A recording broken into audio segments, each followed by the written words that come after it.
Tole nagaan iddoo jirtanitti isiniif baay'atu akkam jirtu nagaa keessaan ani nagaa kootti galata waaqayyo nan badee dhiifaman isiniin jedha guyyaa sadii akkuma viidiyoo hojjedhe gadinnisne maal akka ta'e hin beeku na akkasiin isiniin jedha akkam jirtu isinii caaliin illee badee yaa baadiyyaa maatii minaamun dubbisuu deemte natti fakkaate kanatti badee ishee biras nan dhaqeen dubbisamee mo'anii hamma na dhukkuba naan jette kalee bilbilee fi yoo qilleensa ta'uu danda'a. Inni akkasiin isiniin jedha baduu koof dhiifamaa chaanala koof mee warri haaraa taatan sina subscribe godha. Har'a baay'ee keessan yaada gugurdaa babbareedduu naa kennitan galateeffachuudhaafis nan dhufee yaada biraas walii galatti wanta tokko isinii qabadhe jechuun duras illee dudubbadheera garuu amma immoo ijjannoodhaan wanta hojjetamu barbaachisuudha. Warri garuu dhugaa waaqayyo isiniin jedha yaada gaarii bareedduu baqa namni tokko mee nama tokkorraa waan tokko kan dubbisu wanti ta'een jira. Isaaf yaada naa kennitaniif galatooma eebbifama. Warri immoo yeroo galle hin dhufnaa hunda dandeessu hin dhufnettan weelkaamin isiniin jedha. Akkuma argitanii an dhugaa waaqayyo bargit engaddaa shiroo hojjechuuf fedhan qabu ture waan biraa ho'oo jedheetumani garuu akka kootii laa jedhee maaliif seetane achittani takkaa shiroo argeen beekummoo jechuun yoo nanuma fidoonatu hin beekne isaaf hin beekaa hojjedhe amma tokkommoo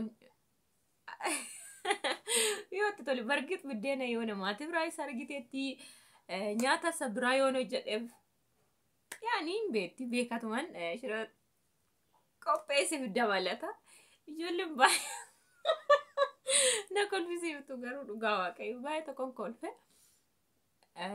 tokkoon kolfe bargixan baay'een jaaladha isa maaliif isheedhaa qopheessuullee yaadee miti dhugaa waaqayyo otoon taa'u otoon buna danfisuun harka tokkoon achitti hojjedhe shinatti hojjedheen distii isaatti lammatan naqee waan ta'eef bargix hojjechuu barbaadee miti waan hojjechuu fi barbaade hojjedhee fi ture garuu beekatuman shiroo qopheesse ishiin immoo viidiyoon godha maleetti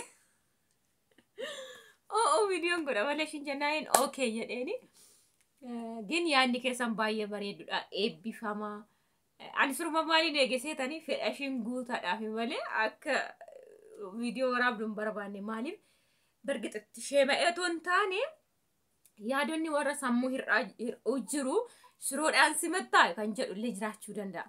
Kenaan shiroodhaan hin simanne bargit beekaan hojjedhe isa malee beekaa qomee tarii barbaaduu dandeessisa irraa ka'eeni malee hojjechuu fedhee miti.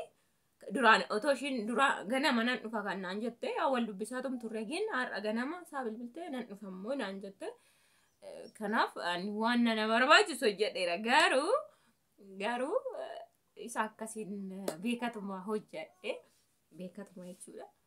Giyyaanni keessan baay'ee bareedu tokko ani qo'isuma waanuma isaan godhanii ilaala'eeta. Ani yoo namni tokko shiroodhaan minaamin jedhaniitu yaada akkasii dhiyeessu. Koomantii nan dhabee barbaade kan akkas jedhu. Anyways galatoomaa yaada gaarii qabaachuun bargixu sirriidha. Kanaaf galatoomaan isiniin jedha asumaanii yaadota ammoo babbareedduu si jaalannaa si kabajna naan jettaniif eebbifamaan illee akka keessan baay'ee tokkoon isiniin jaaladha isin kabaja. YouTubein koo ammaaf guddatee yoon itti gatii argachuu baadhe dadhabbii koollee argachuu baadhe guyyaa tokko abdiin irraa qaba. Kanan isiniin jedha lammaffaa immoo caaliin dhuftee naannoo kooti waan ta'eefi hojii baay'ee tarii wajjin hojjechuu dandeenya. Lammaffaa immoo erga maatii biratti qabdan ishee faanallee deemnee geessuu dandeenya. Lamaaniin baay'ee nama dhibu. Yeroo kaatti nama tokkoon fagoo deemuun baay'ee ulfaata kana bara. Fagoo deemuun maatii amma fakkeenya asii arsii deemu too naan jettanii qophaa koo bakka nan sodaadha baay'ee tokko. Haalota baay'eetu jira waan ta'eef. Kanaaf ishee faana hin karoorsinaa. Isheettis immoo dhuunfaadhaanis ofeetan anattis ofeetan waliinis immoo yoo ta'e nutti himachuu dandeessu ergaa maatii keessan biras ni qaqqabu sarpiraayis gochuu yoo barbaaddanii meeshaa yoo barbaaddanii kana booda meeshaalee waraabuun nutti tola jechuudha. Maaliif abbaan tokko yoo viidiyoo waraabe abbaan tokko waa'ee sanaa irratti aayidiyaa kennuu danda'a, sirreessuu danda'a. Anamma yeroo sana ofii koo viidiyoo godhaa ofii koo haasa'uun baay'ee ulfaata. Innaa kanan isiniin jedha amma hin hojjannaa seeranii wanta jiru irratti wanta gaafii qabdanitti. Kanaaf gaafii keessan immoo komantii jalatti barreessa. Nuuf ta'a eeyyee hin barbaannaa warri jettan immoo keessan galaa nu dubbisaa lakkoofsa asuma mata duree jala hin barreessa kan koos kan ishiis isiniif hin barreessa. Argachuu dandeessu ishiis.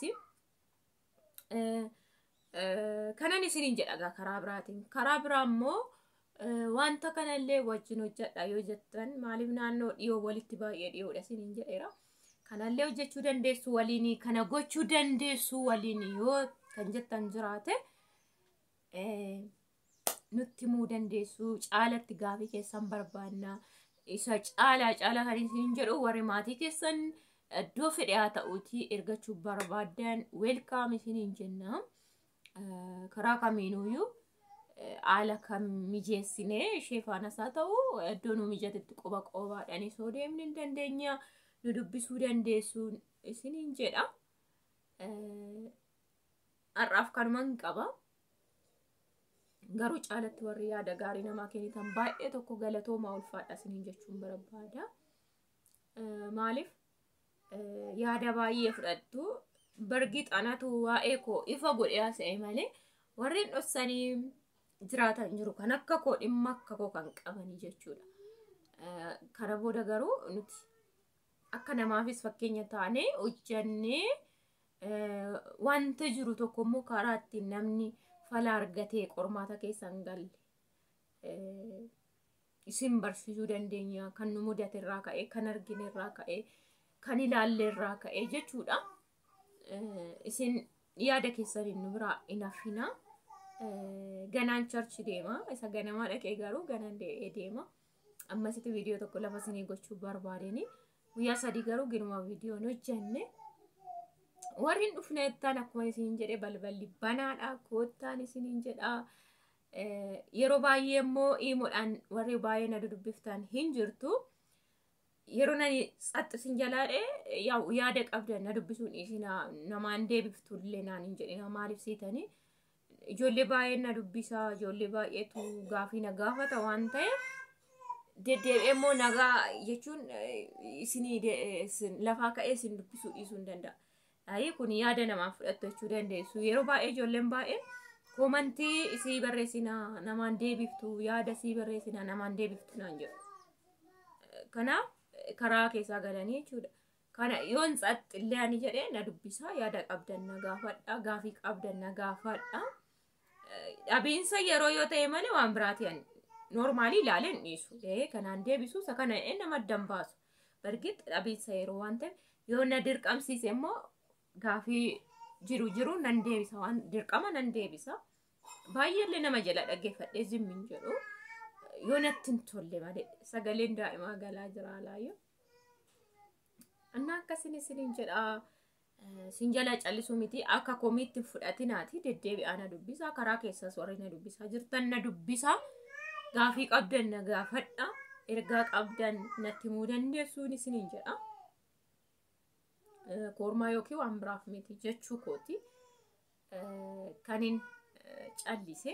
Torbee kana gonkumaa immoo ollaan irra galleeni ijoolleen baay'een jiru kan hin dhufnaan nu simachuus dandeessaa kan naan jedhan kan yeroo dhufnes immoo akkas naan jedhan jiru waan ta'eef ani yeroon jalaa callisee tarii naman kabaju ishiin kun jechuu dandeessa waan ta'eef akkasii miti na dubbisaa yeroo naan tarii callisin jalaa jedhee jechuudha. Gaafumallee na gaafattanii amma fakkeenyaan yeroon daandii deemu dhaggeeffadha. Daandii deemaa immoo lafa lafuu hin danda'u. Kanaaf dhaggeeffadhe guyyaan dhaggeeffadhe galgalarra dee'ee dhaggeeffachuu nan dagadha. Isaan guyyaa dhaggeeffadhe sana immoo wal narkaa makka waan ta'eef kan eenyu akka ta'e waan hin beekneef lammatan dhaggeeffachuu qaba jechuudha.